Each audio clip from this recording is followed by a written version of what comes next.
They thought she was just a backup. An aging woman in a quiet flight suit, assigned to an aircraft no one wanted to touch. While the others laughed, compared call signs, and bragged over breakfast, she moved alone, with hands that knew more than they let on. No one asked for her opinion. No one noticed when she stayed late. No one cared that she was the only one who folded her own maps. Until one day, when everything fell apart 22,000 feet in the sky, and the only person left flying was the woman they had already forgotten. This is the story of Eleanor Hayes, the woman who didn't shout to be heard, because when it mattered most, her silence was the loudest thing in the sky. The morning sun hadn't even burned off the mist when Eleanor Hayes stepped onto the tarmac. The hangars shimmered faintly in the light, steel teeth lined up under a pale sky. A row of freshly painted jets stood gleaming, ready for the day's exercise, every one of them prepped, polished, manned by the best names the base could offer. And then there was the last one. Tucked near the edge of the flight line, it was older, its paint worn down to a ghost sheen.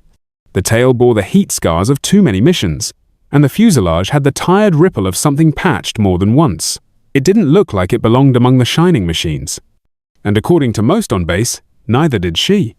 Eleanor Ellie, to no one but herself, moved with slow precision. She ran her hand along the aircraft's belly like she was reading Braille, checking gear locks, testing fuel lines, tracing each edge like she had all the time in the world. From a few yards away, the laughter was subtle, but sharp enough to land. "Hey, didn't know we were polishing antiques today," one of the young pilots smirked, nudging his buddy. Another one snorted. "Must be part of the museum restoration program." Their voices weren't loud, but they were meant to carry. That was the point. She flying it, or just here for dusting duty?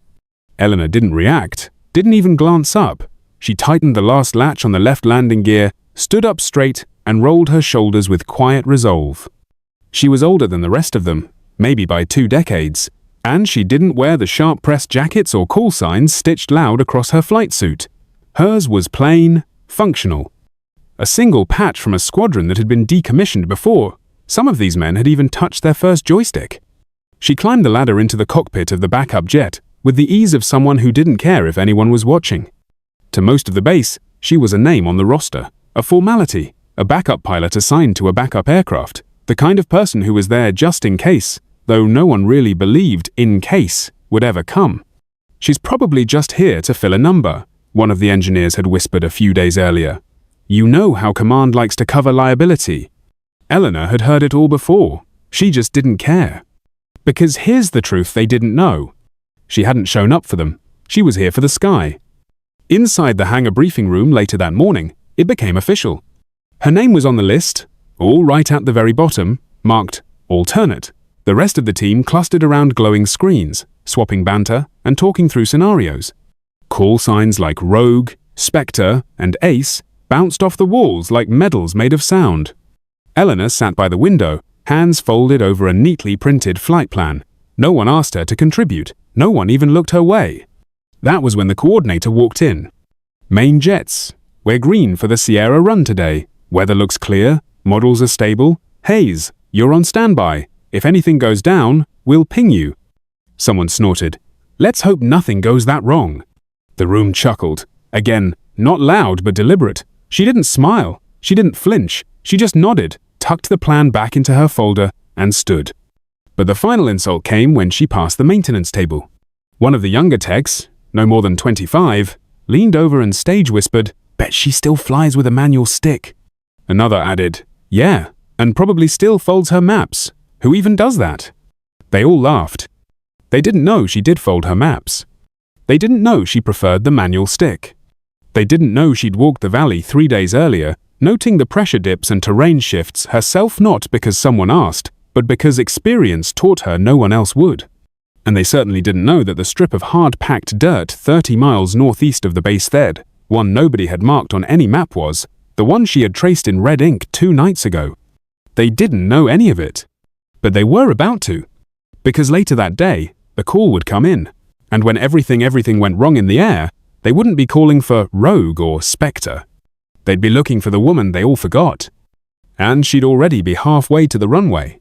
By the time most of the pilots were still sipping their coffee in the mess tent, Eleanor Hayes had already walked the southern edge of the perimeter twice. She carried nothing but a notepad and an old wind sensor clipped to her jacket. Her boots sank slightly into the soft dirt along the basin where the air behaved like a living thing, shifting, curling, resisting. She didn't speak. She didn't need to. She felt the ground. She listened to the wind. It wasn't science fiction. It was muscle memory. Something passed down from another lifetime, when aviators read the sky by instinct, not just by satellite feed. Back at the hangar, one of the younger officers squinted as he saw her kneeling beside the backup jet. She was adjusting the hydraulic linkage with a small wrench knot waiting for crew clearance, not asking for permission. "What's she doing?" he muttered. The technician shrugged. "Manual recalibration. I mean, it's not wrong, but it's not protocol either." No one stopped her. No one helped. Ellie ran through her own checklist 3 times, not because she doubted herself, but because she didn't trust their certainty. That night, while the others laughed over cards, she stayed behind. Her small desk was covered in folded maps, circles in red ink, vectors annotated by hand. She moved like a shadow across the hangar floor, marking fuel consumption curves, reviewing terrain descent arcs, and writing one word in the margin of a map that no one else would ever see: viable. She had no assigned wingman, no assistant, no digital display to track her work. It was all pen, paper, and silence. One of the engineers passed by and stopped short. "You still here?" he asked. She nodded once, but didn't explain. From a distance, someone joked, "Maybe she's trying to impress the ghosts in that antique." But something about her posture made even the sarcastic ones lower their voice. It was subtle at first, just a few glances exchanged behind cafeteria trays, murmurs in the maintenance bay. "Did you see how she handled the trim manually yesterday? Her readings were dead accurate last week during the valley run. Hey, why does she know the terrain better than our own analysts?" The shift wasn't dramatic. It never is with people like Eleanor. But respect doesn't always announce itself. It sneaks in the back door when no one's looking. The next morning, while others reviewed briefing slides in groups, Eleanor was already suited up. She strapped into her aircraft with movements that looked ordinary to most, until you saw the way her hand paused over the throttle just long enough to feel the weight of the atmosphere. She adjusted the mirrors not for vanity, but to align her field of vision with what wasn't on the radar. She wasn't waiting for anything. She was already prepared. That's when Lieutenant James Carvacall's sign, Spectre, finally noticed. He'd flown dozens of missions, a rising star on the base. His voice always filled the room before his presence even caught up. But today, something about Eleanor's silence unsettled him. He stopped by her hangar under the pretense of checking the backup. "Hey, Hayes," he said casually, arms folded. "You always this thorough?" She looked up from her cockpit, her eyes calm but unflinching. "Only when it matters." Carver smirked. "Well, let's hope it doesn't." She didn't answer, just closed the canopy and resumed her final checks. That was the thing about Eleanor: she didn't posture. She didn't need to. Back in the command room, mission lead Colt Decker glanced at the roster. He barely acknowledged her name. "She's still listed as secondary?" someone asked. Decker shrugged. "She's there. Doesn't mean she's flying." No one objected. They didn't need her. Yet. But one of the logistics officers had noticed something strange. A side report filed manually at 2:13 that morning. It contained updated wind readings and an alternate emergency descent plan, complete with terrain gradients and predictive failure zones. There was no digital signature. Just a handwritten note, filed for review, if needed. And beside it, E. Hayes. The officer raised an eyebrow. "Where'd she get these stats? They're not on the satellite feed." No one had an answer. That afternoon, as the jets roared one by one into the sky, Eleanor stood alone on the edge of the tarmac, her helmet in one hand, her map folded in the other. She watched the skynaut with longing, not with envy but with purpose. Someone near the tower scoffed. Does she even know she's not flying? She heard him. She just didn't care. Because while others climbed to altitude, she was already 3 steps ahead. At 22,000 feet, the alert was soft at first. A minor drop in turbine pitched too small for most to register, but Eleanor felt it. She shifted the throttle instinctively. 3 seconds later, the left engine sputtered, then blinked out. 2 seconds after that, the right followed. The cockpit filled with a symphony of alarms, warning lights, shrill beeps, pressure gauges crashing down the scale. But Eleanor didn't panic, she just moved. One hand silenced the auditory chaos. The other began the cold restart procedure by memory. The nose of the Hornet dipped slightly as drag overtook thrust. Wind roared against the canopy. Altitude bled fast. Back at base, inside the command tent, screens lit up red. Jet 7, what's your status? Confirm engine failure, Jet 7, do you copy? No answer. Because Eleanor wasn't focused on answering. She was flying. Flight Commander Colt Decker leaned over the radar screen, his brow furrowed. Why isn't she ejecting? He barked. The systems analyst stammered. She's not slowing. She's adjusting pitch. And sir, she's not falling. She's gliding. What? The analyst zoomed in. The flight vector was holding, not spiraling. Not erratic, just steady, intentional. She's aiming, someone whispered. She's aiming, not crashing. Silence filled the tent. Down in the sky, Eleanor flipped a single switch beneath her seat and pulled out a laminated map folded perfectly to one page. A rough terrain strip. No lights, no indicators, just dirt. She had walked it herself days ago, measured it, studied the wind coming off the ridgeline. She knew its slope better than any chart. She tilted the yoke 3 degrees left, aligning with the approach she had already rehearsed in her mind, on paper, in silence. Jet 7. This is control. Prepare to eject. We repeat eject immediately. But Eleanor didn't reach for the lever.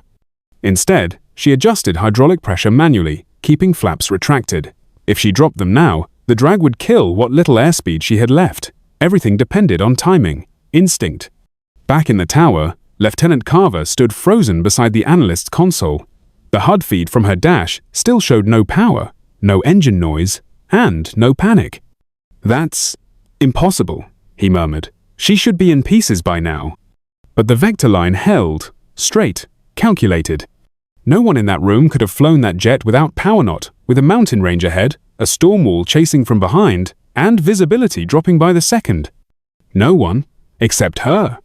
She's using the wind, someone said. She's surfing it. Ellie adjusted again, just slightly. The basin was close now, but hidden behind haze. She looked for the ridge she'd marked a fracture line in the dirt, where the terrain changed texture, not on any map. Just in her head. At 7,000 feet, she spotted it. A crack in the land barely visible through the dust. Her heart stayed steady. She reached for the gear lever and dropped it. No confirmation lights, but she knew the sound, the feel. Still no response on comms. But then, in the silence of the command tent, someone shouted, "Visual, she's going for the basin." Decker paled. That strip isn't even certified. She certified it herself, said the analyst quietly, pointing to the overlay. 2 days ago, she logged the wind vectors manually. It's viable. The jet descended lower, barely above stall speed. It skimmed the heat like a hawk cutting across a canyon.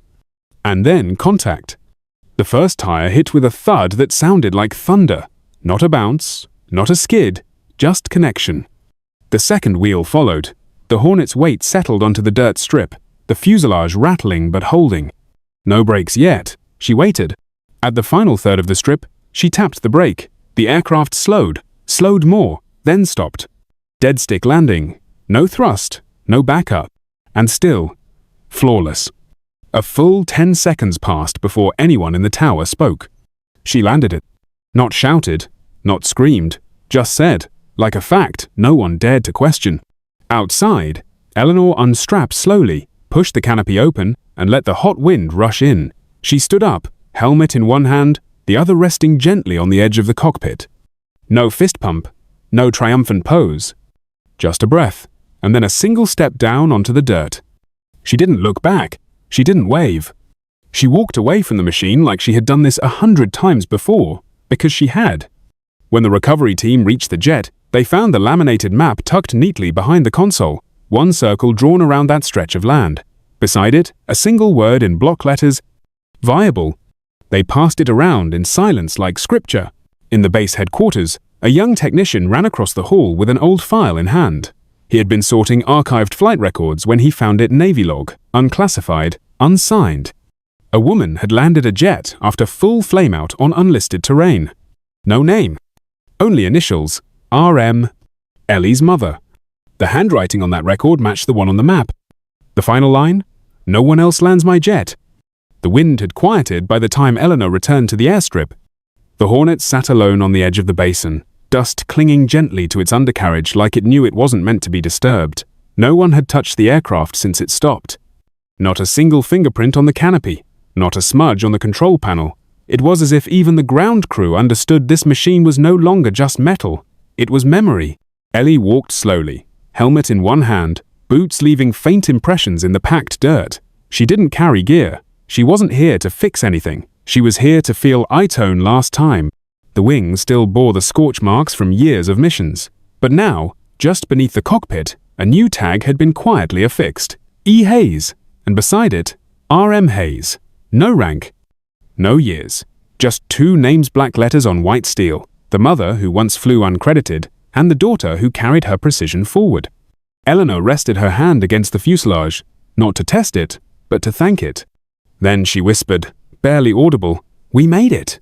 Back at base, the operations tent was still half lit. A single flight log lay open on the desk near her chair. No fanfare, no signature, just one line written in pen. Landing confirmed. All systems known. No one could say exactly when it had been written. No one claimed to have seen her do it. But when they read it, they all nodded because it felt exactly right. Later that day, the requests began trickling in. Public Affairs wanted her to appear at a press conference, just a few words, they said. A thank you to inspire the next generation. She declined. The training division asked if she would join the leadership curriculum. She shook her head. They offered to name a maneuver after her. She didn't even respond, because Eleanor Hayes hadn't flown that jet for recognition. She had flown it for readiness, for integrity, for the simple truth that when things fall apart, it's the work you did alone without anyone watching that keeps everything from breaking. And that was enough. In the days that followed, the manuals began to change. Quietly, of course. There were no headlines, no posters with her face, just small updates. A new protocol was added to the database. Cold Power Descent, Variant, Marine. Subscript note, pattern established by Field Operator E. Hayes. A matching one from the Navy archive was quietly reinstated, signed decades ago with just the initials RMH. In the analyst tent, someone pinned a laminated map beside a copy of the old Navy descent log. 2 women, 2 eras, 2 glides that no one believed in until they were proven. One technician whispered, "She didn't land that jet, she landed a legacy." Another just nodded. And no one saw it coming. The day Eleanor left base, there was no ceremony, no send-off. Just a single time slot marked on the schedule, a flight code, and an empty seat on the outbound shuttle. She didn't tell anyone she was leaving. She didn't pack much. She walked through the same gates she'd entered with straight-backed, soft-stepped, and unshaken. As she passed the tower, one of the ground crew paused, then stood a little straighter. He didn't salute. He just whispered to a friend, "That's the one who brought the Hornet home." No one corrected him, because everyone knew what had happened, even if no one really had the words for it. Out on the field, a young recruit asked his instructor, why didn't she speak? Why didn't she tell them what she could do? The instructor stared at the distant dirt strip, then replied, "Some people don't speak to be heard, they move to be understood." That night, the air felt different. Not louder, not colder, just clearer. The kind of clarity that only comes after something profound has passed through like a plane gliding silently, where others said it couldn't, landing not for applause, but because it had to. Greatness doesn't always come with medals or microphones. Sometimes it walks in quietly, folds its own maps, and prepares for a moment no one else sees coming. Eleanor Hayes didn't demand a spotlight, she built one with every silent step she took. And when the storm hit, she didn't just survive. She landed exactly where she planned. What did this story make you feel? Have you ever met someone like Eleanor, quiet, overlooked, but deeply prepared? Drop your thoughts in the comments, we'd love to hear them. And tell us, what story should we bring to life next?